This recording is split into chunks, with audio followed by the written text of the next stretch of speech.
Dijuluki Ferdi Sambo Jilid 2. Ini kemiripan kasus Mario Dandi dengan Ferdi Sambo. Kasus Mario Dandi Satrio dan Agnes Gracia Haryanto yang menganiaya David, anak petinggi Ansor, bisa jadi akan menjadi kasus Sambo dan Putri Chandrawati yang kedua. Kalau sampai David meninggal, maka polisi tidak saja hanya menerapkan pasal 351 ayat 2 KUHP, tapi juga harus menerapkan pasal 338 bahkan 340 KUHP karena diduga kuat ada pembunuhan berencana dalam kasus ini. Ditandai dengan tindakan permulaan Agnes yang mengirim WA kepada David, meminta David untuk mengirimkan lokasi di mana dia berada, dan akhirnya terjadi pertemuan David dengan Mario Dandi Satrio dan terjadilah penganiayaan dengan korban sampai pingsan. MDS ini anak pejabat, anak bos, anak orang kaya, orang berduit, punya status sosial yang sangat tinggi, punya fasilitas dan status finansial yang sangat jauh. MDS patut dibilang itu adalah dia sebagai informal leader dalam pergaulan anak muda. Gitu. Buat kami fakta yang paling tidak bisa dibantah hari ini itu adalah yang pertama. Dari tanggal 20 Februari 2023 sampai hari ini 11 hari totalnya, Mbak. 11 hari David terbaring di ruang ICU, tidak sadarkan diri. 2 hari pertama di ruangan ICU kejang-kejang, badannya sampai diikat. Kita membayangkan penganiayaan seberat apa, sekeji apa yang dialami oleh David. Yang kedua, bahwa rekaman yang ada yang merekam kejadian di TKP itu tersebar ramai di media sosial. Itu fakta. Tidak bisa disangkal ketidaksadaran David hari ini itu karena perbuatan penganiayaan, di mana ada 3 orang anak muda, yang satu menggila menganiaya, yang 2 diam aja. Seiring dengan beredarnya tayangan video tentang penganiayaan tersebut, juga beredar tayangan video tentang tersangka M yang mengendarai kendaraan-kendaraan mewah. Gestur atau tindak tanduk sedemikian rupa memunculkan kesan bahwa ini orang yang bergantung hidupnya pada orang lain. Walaupun dia sudah dewasa, berusia 20 tahun, tapi terkesan paling tidak dia masih hidup dalam over pampering, dalam pemanjaan berlebihan. Maksud saya adalah keluarga spesifik, ada orang tuanya. Kalau memang benar demikian, ada over pampering, ada pemanjaan berlebihan yang mengakibatkan tersangka M ini tidak punya kemandirian baik secara finansial, secara sosial, dan juga mungkin kematangan psikologisnya tanda tanya, maka sudah barangkali ini faktor utama dari 5 faktor tadi yang paling dominan mempengaruhi yang bersangkutan untuk kemudian melakukan tindakan penganiayaan itu.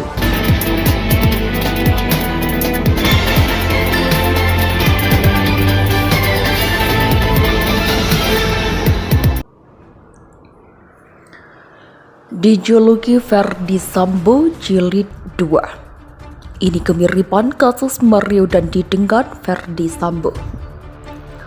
Sosok Mario Dandi yang merupakan mantan mahasiswa Universitas Prasetya Muli, Tangerang Selatan, belakangan ini ramai menjadi perbincangan publik.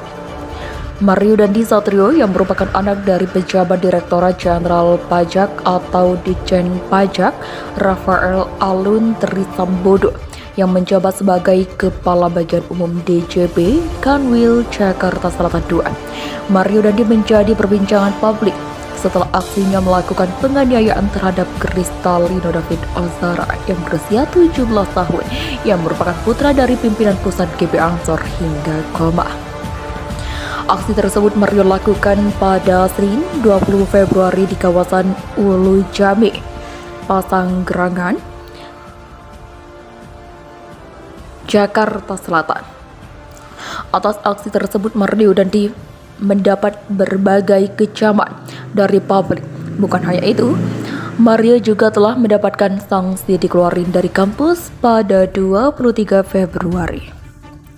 Rapat pimpinan Universitas Prasetya Mulia memutuskan untuk mengeluarkan tersangka saudara Mario Dandi Satrio dari Universitas Prasetya Mulia terhitung sejak tanggal 23 Februari 2023. Tulis pernyataan resmi Universitas Prasetya Mulia yang diunggah dalam akun Instagram resmi Prasmo. Pada kasus penganiayaan Mario Dandi ini, ia melakukan hal tersebut diduga karena ucapan kekasihnya Agnes Gracia yang mengaku telah dilecehkan oleh David. Penganiayaan yang dilakukan Mario dan Agnes terhadap David mengingatkan publik atas kasus yang beberapa waktu lalu jadi perbincangan publik, Ferdy Sambo dan Putri Chandrawati dalam kasus pembunuhan Brigadir J. Hal ini membuat para warganet memberi gelar atas kasus Mario Dandi dan Agnes Gracia dengan Sambo Jilid 2. Tak sampai di situ, beberapa pihak juga melihat kasus Mario Dandi ini memiliki kemiripan kasus dengan Ferdy Sambo. Lantas, apa saja kemiripan pada kedua kasus ini? Berikut ulasannya.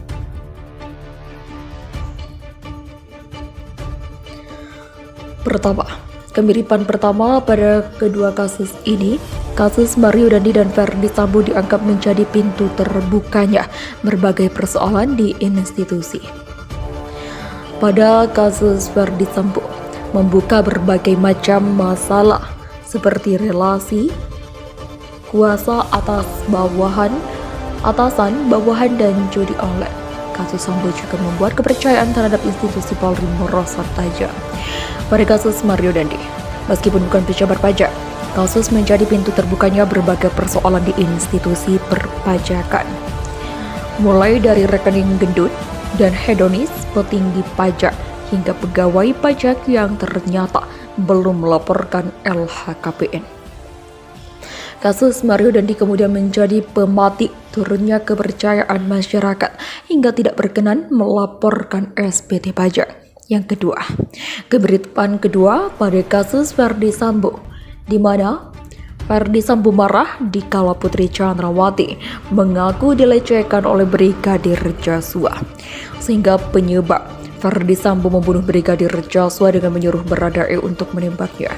Dalam kasus David, ia disiksa dengan kejam dan Dandi karena aduan pacarnya yang bernama Agnes. Agnes yang sekarang berpacaran dengan Dandi mengaku dilecehkan saat dulu berpacaran dengan David.